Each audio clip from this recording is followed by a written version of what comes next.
Meus amigos, estou aqui de volta para dividir com você a minha opinião política sobre o momento, depois de passar um mês fora de São Paulo e agora de volta a São Paulo, volto a gravar comentários do dia, e o comentário do dia é o plantio do ódio pelo PT para impor derrota à direita adversária na eleição de 2026, meus amigos. Depois de ter vencido a eleição de 22, o Lula se sentiu o pai da democracia, porque a ganhou, e aí resolveu permanecer no poder. Se você gostar desse comentário, você, por favor, dê um like. Se gostar e não for inscrito no canal do Zé Neumann de Pinto no YouTube, se inscreva no canal e dê um like, tá certo? Bom, vamos a ele então. Pois é, meus amigos, o que aconteceu é que o Lula prometeu na eleição de 22 ser o presidente de todos os brasileiros. Isolou o adversário que o tinha derrotado na eleição anterior na extrema-direita, não apenas na direita, nos conservadores, mas na extrema-direita, e passou a governar com o PT, criando um ministério de 39 gabinetes, que nem a mentalidade comunista de Oscar Niemeyer conseguiu bolar para Brasília. Pois é, nessa mentalidade ele criou a democracia em que os três poderes não convivem harmonicamente, são coniventes entre si. Agora, o judiciário, o legislativo e o executivo, de Lula e Alckmin, fazem um acordão no qual dominam a cena e transformaram uma democracia que vinha funcionando desde a queda da ditadura militar numa ditadura, numa democradura, falsa democracia, uma democracia que convive com a censura, que censura o adversário. O primeiro passo que foi dado para isso foi a polarização. Quando o Lula se sentiu ameaçado pela denúncia do Mensalão há 20 anos, ele inventou o Brasil dividido ao meio, o Brasil da esquerda e o Brasil da direita. E aquilo foi polarizado. De um lado o Lula, do outro lado o Bolsonaro. O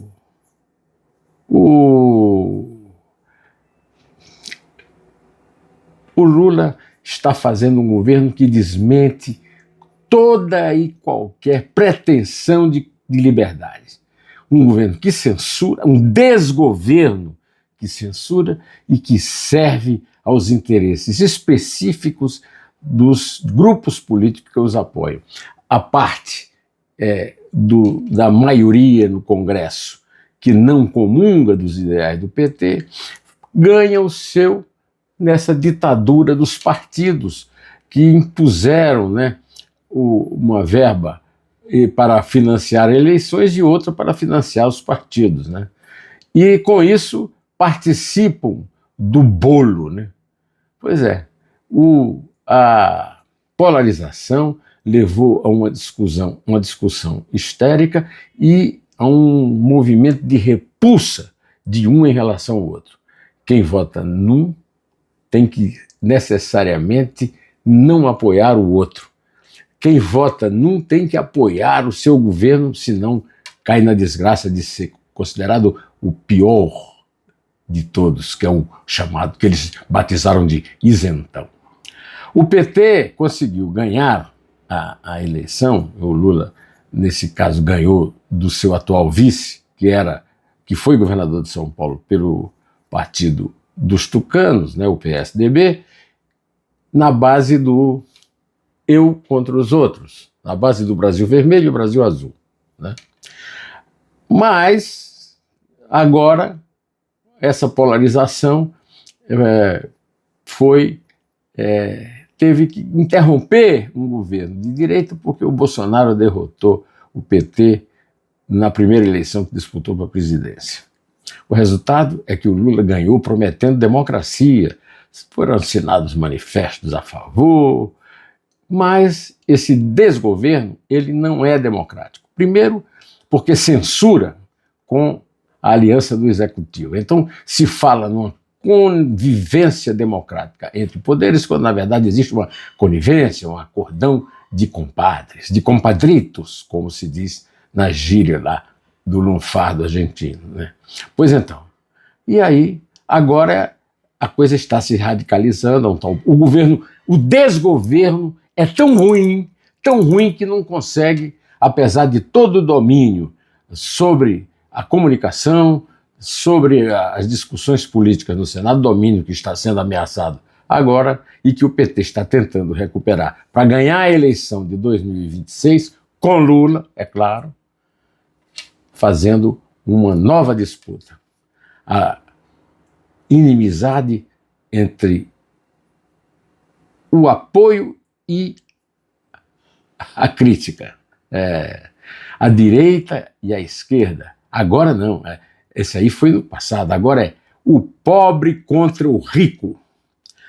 O pobre contra o rico foi devidamente fotografado e descrito pelo grande jornalista Miguel de Almeida no jornal O Globo desta segunda-feira e está desmascarado, o que não significa que possa vir a ser derrotado mesmo sem máscara, né? Ou possa ser vencedor em máscara. O que é certo é que foi criada a mais infame divisão política da história do mundo, né? Só repetindo as revoluções que o desgoverno apoia no tal do BRICS.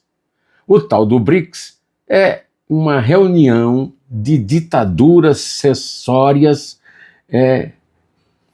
China, vamos dizer o que é BRICS? Brasil, Índia, China, África do Sul, né? BRICS. Pois então, é isso aí. Todo mundo contra a democracia europeia, e agora é o seguinte, é o pobre contra o rico. Agora eu quero fazer um desafio a quem inventou isso, que é o Sidônio Palmeira. Se você acredita nisso, procure e ache, se conseguir, um petista no poder que não esteja rico. O Miguel de Almeida, inclusive, faz uma referência a isso quando diz que o Lula já passou para o outro lado, diz que é 99% pobre no Brasil, 1% rico, e o Lula hoje é 1%. O Lula e seus soldados da ditadura de esquerda que hoje desgoverna o país junto com os acomodados do centro e da direita, que não precisam de poder porque ganham cargos no legislativo e com isso fazem parte da casta dominante que explora o que só pode ser deplorado, né, que é o bolso do pobre. E agora ele vem com essa história, pobre se rebele para tirar o rico do poder. Tirar o rico do poder agora é tirar o Lula.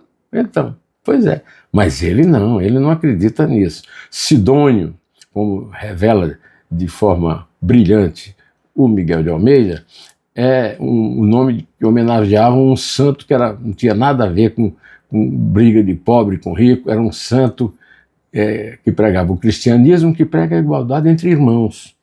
Lula se diz cristão, mas não é, nunca foi, tanto que quando era líder sindical deu uma entrevista para Playboy, da qual eu tenho o texto inteiro, no qual ele disse que o ídolo que ele mais respeitava no planeta era Adolf Hitler. Se quer duvidar, procure e ache.